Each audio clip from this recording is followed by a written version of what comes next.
On President's Day weekend in February, we spontaneously decided to drive out to the Olympics and wing a road trip. We left Seattle late around 11 a.m. on Saturday and arrived at our first destination, Kalaloch Beach, around 2 or 3 p.m. And the weather was pretty gloomy and overcast for most of the trip, but it kind of added to the Pacific Northwest vibe on the coast.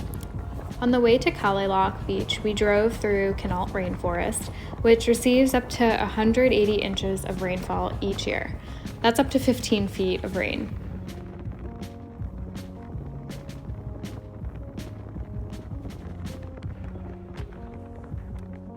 Once we got to the beach, we hiked from Kalaloch to Browns Point, which is a flat 4-mile round-trip beach hike. The main access point is at the Kalaloch Campground parking lot, just north of the Kalaloch Lodge on Highway 101. From your car, you'll head to the driftwood fence that lines the sidewalk and go down a short path to the crumbling stairs that go down to the beach. At high tide, the sea comes right up to the staircase, but at low tide, you'll have plenty of coastline to wander. Just make sure you keep an eye on the tide if you do that full 4-mile hike.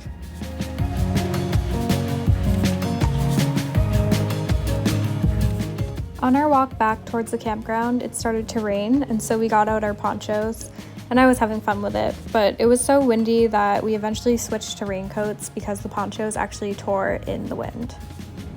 I'm not sure what causes it, but I noticed this beautiful marbled sand on the beach, and then separately there's lots of driftwood logs with fun shapes, which made for an epic photography session.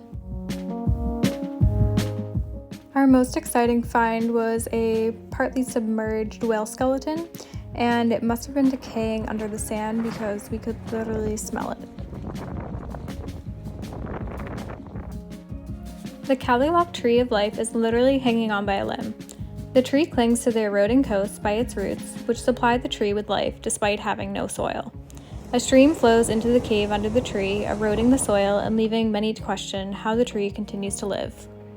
After our hike, we picked out a campsite in the F-Loop. Unfortunately, all of the oceanside camping lots were taken by the time we arrived in the afternoon, but we still got this beautiful wooded campsite. Right down the street is the Kalaloch Lodge and convenience store, where we bought firewood and a fire starter and some other supplies. But the fire starter was very necessary after all the rain that we got, and honestly I had no faith, but my husband somehow was able to light the fire. So go Tom!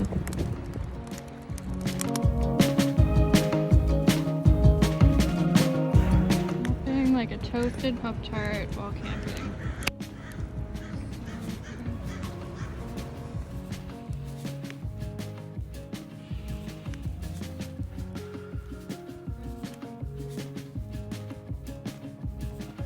On day 2, we woke up around 8 a.m. and packed up camp and drove around 10 minutes north to Ruby Beach. We had the entire beach to ourselves at 8 a.m. I guess nobody is on the beach at 8 a.m. on a Saturday in February, which is understandable because it was pretty cold, but the views were insane. Just a sea of logs. It's a short quarter-mile hike down to the beach. We were here during high tide, so we weren't able to do a long hike along the beach, but we did explore some of the sea stacks up close.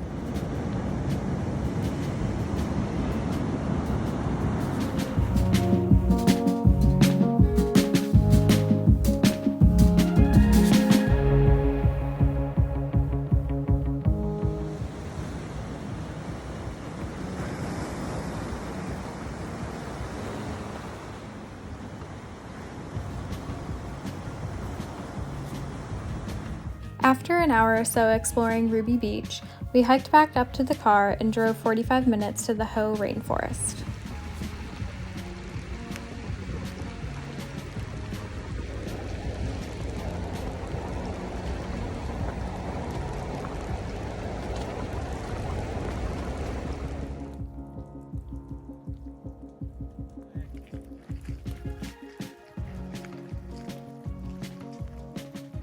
Everyone knows Seattle's reputation for being rainy all the time.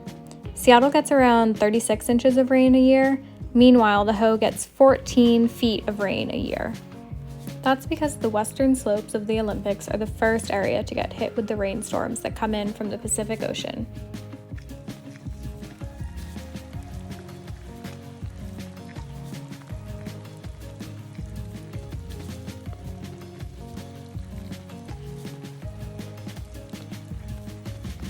We definitely want to come back in the summer to backpack the Hoh River Trail, which leads 17 miles into Glacier Meadows on Mount Olympus.